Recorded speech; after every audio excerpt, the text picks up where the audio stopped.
السلام علیکم ورحمۃ اللہ وبرکاتہ۔ بریک سے پہلے ہماری گفتگو ہو رہی تھی کہ والدین کو چاہیے کہ اپنی اولاد کو تھوڑا بہت ٹائم دے۔ ٹھیک ہے، والد کے اوپر بہت زیادہ ذمہ داری ہوتی ہے، گھر کے اخراجات ہیں، ایکسپینسز ہیں، مسائل ہیں، کریڈٹ کرنچ کے دور میں ہم گزر رہے ہیں، لیکن اسکیجول اپنا اس طرح سیٹ کریں کہ اولاد ان کی نگاہوں کے سامنے ہے اور وہ اولاد کی نگاہوں کے سامنے ہو، تو اس سے کافی انسان کے جو مسائل ہیں وہ حل ہو جاتے ہیں۔ اور اسلام نے بہت زیادہ اس کی تاکید کی ہے کہ یہ امانتیں ہیں اللہ سبحانہ و تعالیٰ کی طرف سے۔ اولاد امانت الہیہ ہے، آپ کی وائف امانت الہیہ ہے، آپ کے جتنے کام کرنے والے ہیں یہ سارے امانت الہیہ ہیں، آپ کا پورے اعضاء بدن یہ امانات پروردگار ہیں، لہٰذا ان امانات کا برابر خیال رکھنے کی ضرورت ہے۔ تو میں جو حدیث آپ کو سنانے جا رہا تھا کہ دیکھیں بڑی خوبصورت انداز کے ساتھ، اور یہ سچویشن بھی بتا دی آج کل کے حالات کی، اور اس سے آپ اندازہ لگائیں کہ جو پیشن گوئی ہے اور حضور اسلام صلی اللہ علیہ وآلہ وسلم نے جو نقشہ کھینچا ہے اس کو بھی آپ ملاحظہ فرماتے ہیں۔ ویل لأولاد آخر الزمان من آبائہم، اللہ اکبر، فرماتے ہیں وائے ہو اس اولاد پر، یہ آخری زمانے کی اولاد پر، من آبائہم، ان کے والدین کی وجہ سے۔ جھنجھوڑ دیتی ہے، یہ ضمیر کو بیدار کرتی ہے یہ روایت، اور والدین کے لیے فرمایا کہ والدین کی وجہ سے ان کی اولاد برباد ہوگی۔ ویلن ویلن لأولاد آخر الزمان من آبائہم، یہ عربی کی ویل ہے، وہ نہیں ہے وہ جو ہمارے دیہاتوں میں ویل کرتے ہیں، وہ نہیں، یہ ویلن لأولاد آخر الزمان من آبائہم، یعنی وائے ہو، افسوس ہو ایسی اولاد پر کہ جو برباد ہو جائے گی آخری زمان میں۔ من آبائہم، من بیان کر رہی، میں نے بیانی ہے یہاں پہ، من آبائہم، ان کے والدین کی وجہ سے۔ تو صحابیوں نے پوچھا فقیل یا رسول اللہ من آبائہم المشرکین، کیا ان کے والدین مشرک ہوں گے کہ جو اتنا آپ افسوس کر رہے ہیں اس اولاد کے سلسلے میں کہ جو آخری زمانے میں آنے والی ہے؟ فرماتے ہیں فقال لا من آبائہم المؤمنین، ان کے والدین مسلمان ہوں گے، مومن ہوں گے۔ لا يعلمونہم شیئا من الفرائض، لیکن افسوس کا مقام یہ ہوگا کہ جو واجبات ہیں وہ کچھ نہیں سکھائیں گے، دین کچھ نہیں سکھائیں گے، اسلام کچھ نہیں سکھائیں گے، قرآن کی تعلیم کچھ نہیں سکھائیں گے، ان سے ان کا فیوچر خراب ہو جاتا ہے۔ اور جو یہ دین پڑھ گئے تھے پھر ایک سی خدا کے بندو، اس وجہ سے ان کو فیوچر کے مسائل ہو جاتے ہیں۔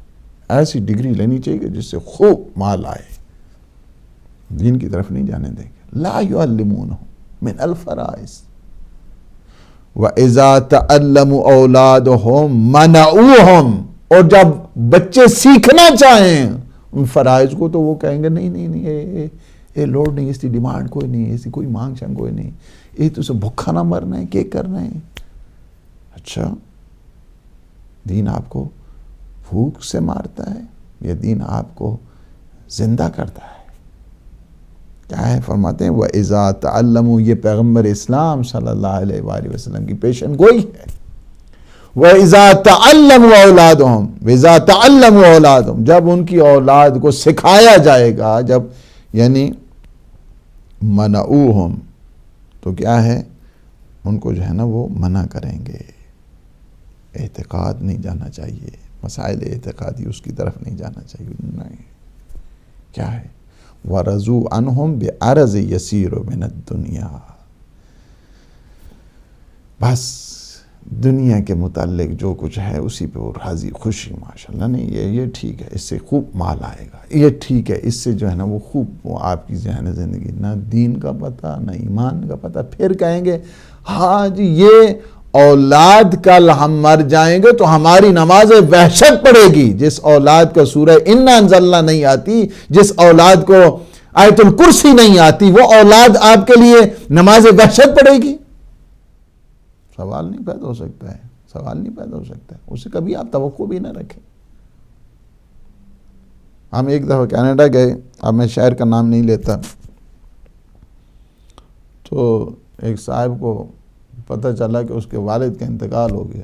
انہوں نے کہا میں تو جاب پہ ہوں، وہ لے جائیں، وہ سرد خانے میں رکھ دیں، جب ہم ویکنڈ آئے گا تو پھر ان کا جنازہ ہو جائے گا.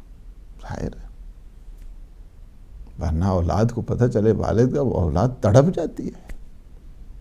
اولاد آپ ہی میں نہیں رہتی ہے. لیکن کیا نہیں، وہ آپ اس طرح کریں کہ وہ سرد خانے میں رکھتے ہیں، جب ویکنڈ آئے گا سیٹرڈے سنڈے، اور اس کے بعد ہم پھر جنازہ پڑھ دیں گے.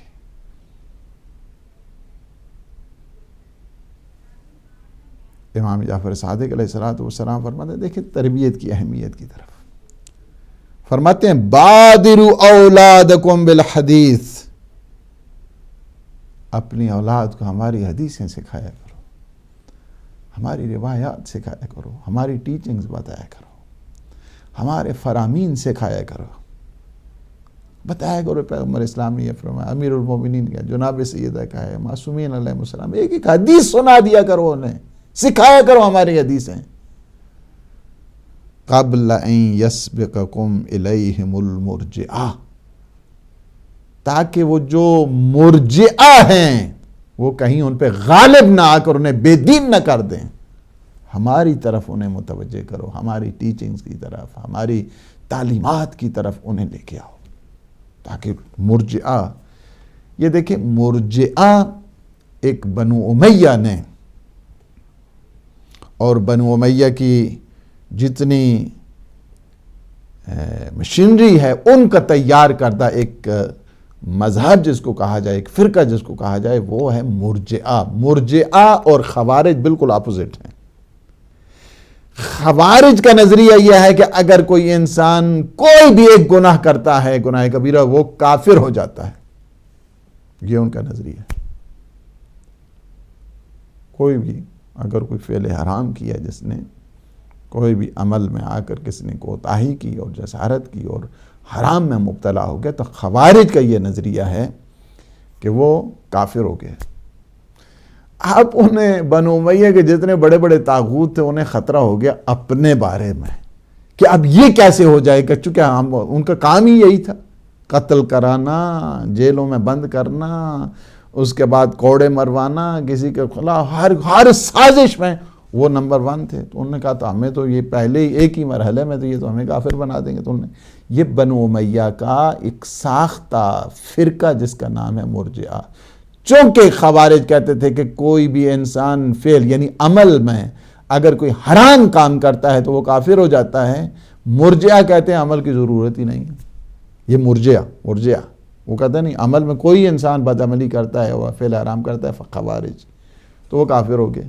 مرجئہ کہتے ہیں آپ کو عمل کی ضرورت ہی نہیں ہے، بس ماشاءاللہ جی کہہ دیتا نے لا الہ الا اللہ محمد رسول اللہ، بس کافی جی، جنت پار ہو گئی، کوئی عمل کی ضرورت نہیں ہے آپ کو. یہ مرجئہ کا نظریہ ہے. مرجئہ کیا ہے؟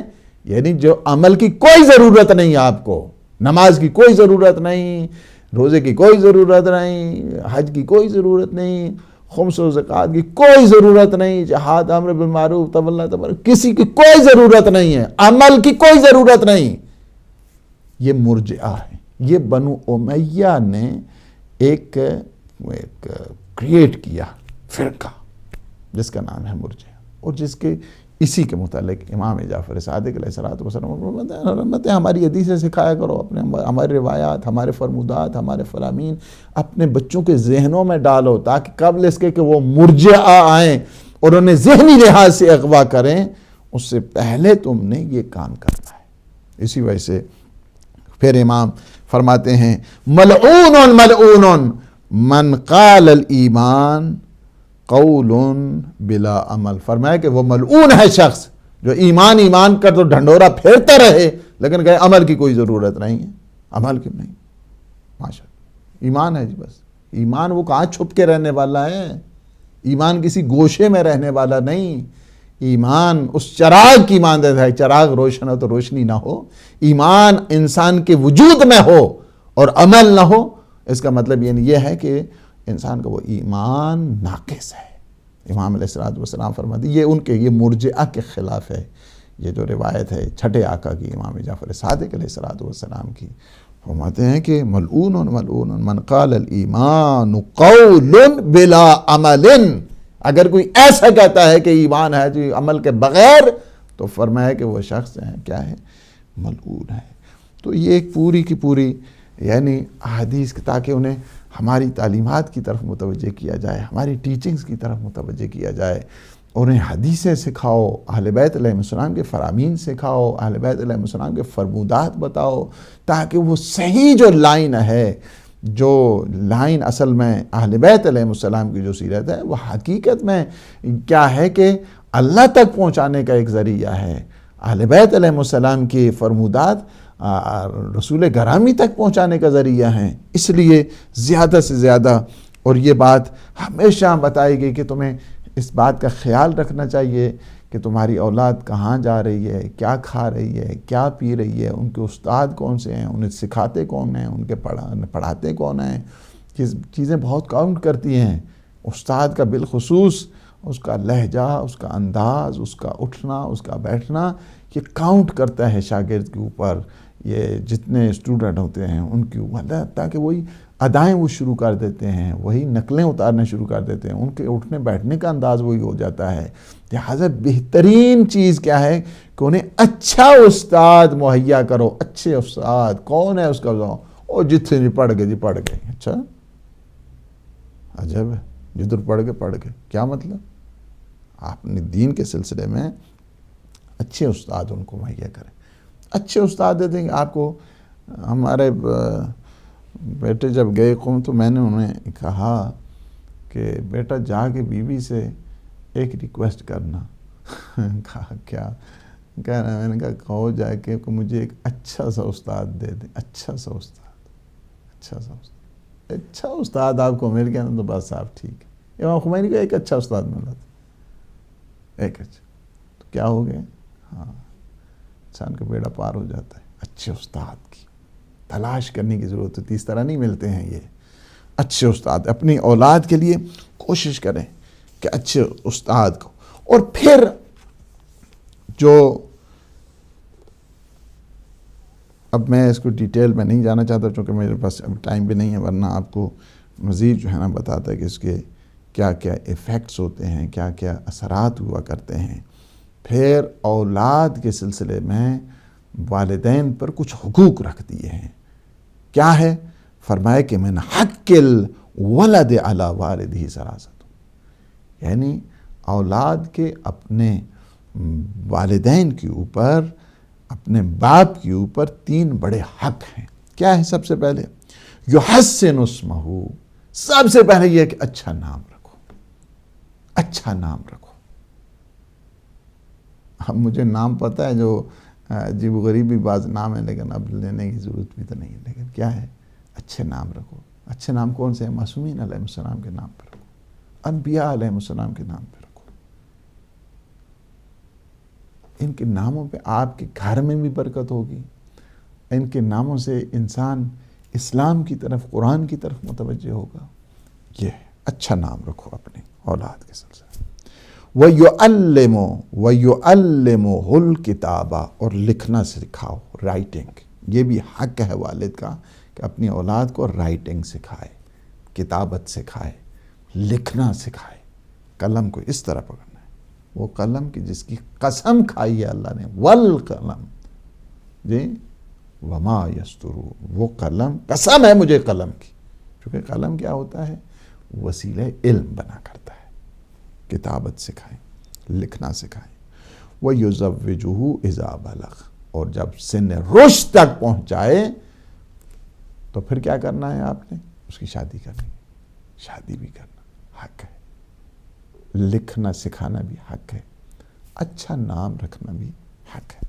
اور پھر دوسری روایت میں امیر المؤمنین علی ابن ابی طالب علیہ السلام فرماتے ہیں کہ حق الولد علی الوالد ان یحسن اسمہ والد کے پر اولاد کے حق یہ ہے کہ ان کا اچھا نام رکھے. ایک وَيُحَسِّنَ أَدَبَهُ، اور ان کی اچھی تربیت کریں. اچھی تربیت، اچھا نام. وَيُعَلِّمُهُ الْقُرْآنَ، اور اپنے بچوں کو قرآن سکھائے، قرآن کی تعلیم دے، قرآن کے متعلق ایجوکیٹ کرے. ہمارے پاس معجزہ پروردگار ہے کہ جو معجزہ تا قیام قیامت رہنے والا ہے، اور اس قسم کا آفاقی معجزہ ہے کہ آج اسلام کی حقانیت، پیغمبر صادق کی حقانیت، معصومین علیہ السلام کی حقانیت، عقائد اسلامی کی حقانیت، اور جتنے فروعات، معاملات اور عبادات پروردگار کی حقانیت، یہ سب قرآن سے ثابت ہے. سب قرآن سے، یعنی قرآن سب کے متعلق دلیل بن رہا ہے. قرآن دلیل عصمت ہے، قرآن دلیل امامت ہے، قرآن دلیل نبوت ہے، قرآن دلیل توحید ہے، قرآن دلیل نماز ہے، قرآن دلیل روزہ ہے. جی دے دیں مجھے. السلام علیکم ورحمۃ اللہ. ہیلو، السلام علیکم. علیکم السلام ورحمۃ اللہ. ہیلو. جی میں سن رہا ہوں. جی اچھا، مولانا کب پروگرام اپنا ختم کریں گے؟ جی میں ابھی تھوڑی دیر میں ختم کرنا ہے. اچھا چلو ٹھیک ہے، پھر میں آپ سے پھر بات ہوگی. جی انشاءاللہ. تو یہ سارے کے سارے جتنے دلائل ہیں، دلائل سارے کس نے دیے ہیں؟ سارے قرآن نے دیے. جتنے بھی دلائل آپ کو، تو کتنا اچھا ایک سادہ سا فارمولہ اسلام نے دے دیا. میں معذرت چاہتا ہوں کہ کالج جو ہے نا وہ نہیں یہاں بھی لے جائے، پھر کنٹرول روم سے بھی آگے. تو بات یہ ہے کہ چونکہ آج ہم نے وعدہ کیا کہ آپ کو یہ بات جو ہے نا آج کمپلیٹ کرنی ہے، اس لیے تو بات یہ ہے کہ قرآن سب کے لیے دلیلیں فراہم کرتے ہیں، انبیاء کے لیے، رسول کے لیے، پھر توحید، رسالت، نبوت، امامت، قیامت، نماز، روزہ، حج، زکوٰۃ، یہ سب کی دلیلیں ہم قرآن سے لاتے ہیں. تو قرآن نے آسان سا فارمولہ دے دیا کہ تم اگر یہ سمجھتے ہو کہ جو کچھ ہم نے اپنے بندے خاص پہ نازل کیا ہے اور تو سمجھتے ویسے ہی ہے، تو پھر لے آؤ ایک سورہ کا جواب، ایک سورہ کا جواب لے کے آج. یہ قرآن کی حقانیت 14 صدیاں گزرنے کے بعد آج بھی تمہارے پاس تو بڑے بڑے اسکالر موجود ہیں، لے کے آؤ نا ایک سورہ کا جواب لے کے آؤ. یہ معجزہ پروردگار ہے. امام علیہ السلام فرماتے ہیں اپنے بچوں کو قرآن کی تعلیم دو. پھر پیغمبر اسلام صلی اللہ علیہ وآلہ وسلم فرماتے ہیں حق الولد علی الوالد ان یعلمہ الکتاب. اپنے بچوں کو، یعنی والد کی یہ حق بنتا ہے کہ اپنی اولاد کو کتابت سکھائے. کتابت یعنی رائٹنگ، کتابت یعنی لکھنے کا طریقہ وہ سکھائے، لکھنا سکھائے. والسباحہ، اور ان کو تیرنا سکھائے. سباحہ کہتے ہیں سوئمنگ بھی سکھائے. تیسرا وقت کیا ہے کہ والرمیہ، اور ان کو تیر اندازی سکھائے. یہ بھی تاکہ ہر لحاظ کے ساتھ ایک، یعنی کیا پیسفل ماحول اور انوائرمنٹ اسلام نے کریٹ کیا ہے. اور میں ابھی اپنے بھائی احمد جو جرمنی سے انہوں نے فون کیا، اسی سلسلے میں چاہتا ہوں کہ چونکہ ٹائم کی اس اختتامی مراحل پہ یہ بھی میں کہہ دوں کہ ہمیشہ جب بھی بچے آپ سے بات کریں، پہلی بات تو یہ ہے کچھ ٹپس میں آپ کو دیتا ہوں اور کچھ طریقہ کار جو والدین کو چاہیے. سب سے پہلی چیز یہ ہے کہ بچہ جس طرح بھی بول رہا ہے بچے کی بات پہ توجہ دیں. ایک چیز کیا کرنا ہے، مذاق نہیں بنائیں بچے کا. بچے کا مذاق بنانے سے اس کی شخصیت کشی ہوتی ہے، یہ بات یاد رکھو. بچے کا مذاق بنانے سے اس کی شخصیت کشی ہوتی ہے. جس انداز کے ساتھ بھی وہ بات کر رہا ہے، اگر بچہ بھی مثلا تازہ اس نے نئی گفتگو شروع کی ہے تو وہ صحیح الفاظ نہیں بول سکتا، صحیح، اس کی بات کے اوپر بھی آپ نے توجہ دینی ہے. توجہ دیں. جو نہیں بول سکتا آپ خود ہی اس کو کمپلیٹ کر دیں بات کو.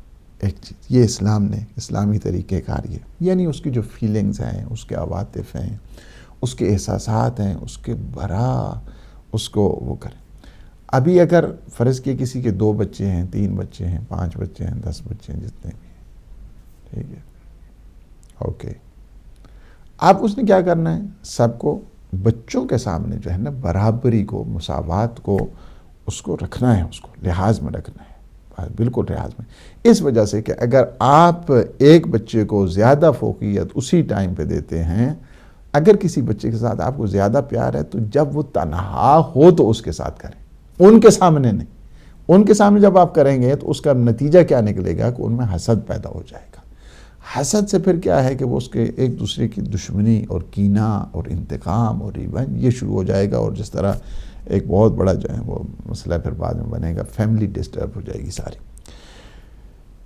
اسلام نے اکرام، تکریم، آنر، عزت، یہ روایت میں دیکھیں، اکرموا اولادکم، فرماتے ہیں کہ اپنی اولاد کو کیا کرو، عزت دیا کرو، عزت دیا کرو۔ وہ ہمیشہ اولاد تباہ ہو جاتی ہے کہ جس اولاد کی ہر دم اس کی پٹائی، یعنی جو کہ ہمارا پتہ نہیں، مجھے اتنا افسوس لگتا ہے، ہم بچے کو کھلاتے ہیں تب بھی اس کو ڈرا کے، اس کو سلاتے ہیں تب بھی ڈرا کے، اس کو جگاتے ہیں تب بھی ڈرا کے، اس کو بہلاتے ہیں تب بھی ڈرا کے، کیا ہے، یعنی کہ یہ کون سی تربیت ہے، یہ کون سی ہے، جب فلاں کھا لو نہیں تو یہ ہو جائے گا، سو جاؤ نہیں تو یہ ہو جائے گا، فلاں یہ ہو جائے گا، فلاں یہ، تو یہ کون سی تربیت ہے، اس طرح نہیں، اسی خوف کی حالت میں جب ایک بچے پروان چڑھتے ہیں، ان کی شخصیت نہیں ہوا کرتی ہے، وہ شخصیت اندر سے ڈیمیج ہو جایا کرتی ہے، اس لیے اسلام میں کیا ہے، اکرموا اولادکم، اپنی اولاد کو ہمیشہ کیا دو، عزت دو، آنر دو، اسلام نے یہ کہا ہے، جتنی اس کو رسپیکٹ کریں گے، جتنی اس کو آنر دیں گے، اتنا ہی اس کو بال و پر اس کی پرواز فکری اس پہ بلند ہو جائے گی۔ اچھا، تربیت کے جو اصول ہیں، میں آخری مراحل میں یہ کہہ دوں، تربیت کا وہی اصول اگر آپ نے دیکھنا ہے، تربیت کا اصول وہی ہے کہ جو بعثت انبیاء کا اصول ہے، بعثت انبیاء کا جو اصول ہے وہی تربیت کے اصول و ضوابط۔ پیغمبر اسلام کو اللہ سبحانہ و تعالیٰ نے کیا خطاب کیا، کیا ہے، هو الذی بعث فی الامیین رسولا منہم یتلو علیہم آیاتہ ویزکیہم ویعلمہم الکتاب والحکمہ وَإِنْ كَانُوا مِنْ قَبْلُ لَفِي ضَلَالٍ مُبِينٍ۔ تو بات کیا ہے کہ یہ جو تربیت اصول ہیں اگر کیا ہیں کہ تزکیہ کریں، انہیں کتاب و حکمت کی تعلیم دیں اور انہیں گمراہی سے بچائیں، یہی جو بعثت انبیاء کے اہداف ہیں، یہی تربیت کے اصول اور ضوابط ہیں۔ اور اس کی اہمیت اتنی ہے، میں فقط 2 روایتیں پڑھ کے تمام کروں، اہمیت تربیت کی اتنی ہے، فرماتے ہیں کہ تم جو صدقہ دیتے ہو اس سے بہتر یہ ہے کہ تم اپنی اولاد کی تربیت کرو۔ فرماتے ہیں پیغمبر اسلام صلی اللہ علیہ وآلہ وسلم، لَأَن يُعَدِّبَ أَحَدُكُمْ وَلَدَهُ خَيْرٌ لَهُ مِنْ أَن يَتَصَدَّقَ بِنِصْفِ صَاعٍ كُلَّ يَوْمٍ۔ اگر ایک آدمی ایک صاع، ٹھیک ہے جی، ایک صاع یعنی 14 چٹانگ بڑی ہوتی تھی اس ٹائم، یعنی اسلام نے جو ہے اس کی اہمیت جو بتائی ہے، صاع جو 3 سیر کے برابر ہے، اور اس کی اہمیت یہ ہے کہ اگر کوئی ہر روز فرض کیا مثلا جو ہے نا وہ 1.5 کلو دیتا ہے راہ خدا میں، اگر وہ دے رہا ہے، فرمایا اس سے بہتر یہ ہے کہ وہ اپنی اولاد کی صحیح معنوں میں ہر روز اس کو ایجوکیٹ کرے۔ دوسرا یہ ہے کہ امیر المومنین علی ابن ابی طالب علیہ السلام یہ ہے کہ ما نحل والد ولدا نحلا افضل من ادب حسن، فرماتے کہ ہر روز اگر کوئی اپنے بچے کو ہدیہ دیتا رہے، بخشش دیتا رہے، اس سے بہتر یہ ہے کہ اس کے اخلاق کی، اس کے دین کی، اس کے اچھے ادب کی، اس کی اچھی تربیت کی وہ کیا ہے، توجہ دے۔ تو یہ ہے کہ تربیت، اچھی تربیت صدقے سے بہتر ہے، اچھی تربیت ہدیے سے بہتر ہے، اچھی تربیت اور قسم کے مال متاع اس سے بہتر ہے، اچھی تربیت، اچھا بیٹا سب سے بہترین میراث ہے۔ تربیت کے وہی اصول ہیں کہ جو بعثت انبیاء کے ہیں، کہ ان کا تزکیہ کرنا چاہیے، انہیں کتاب و حکمت کی تعلیم دینی چاہیے۔ اللہ سبحانہ و تعالیٰ سے دعا ہے وہ ہمارے ان لمحات کو اپنی عبادت میں شمار فرمائے، ہمارے گناہوں سے عفو درگزر فرمائے۔ پروردگار ہماری خطاؤں کو نہ دیکھ، اپنے لطف اور احسان کے صدقے میں ہمارے جملہ خطائیں اور ہماری لغزشوں سے معاف فرما، ہماری عاقبت بخیر فرما۔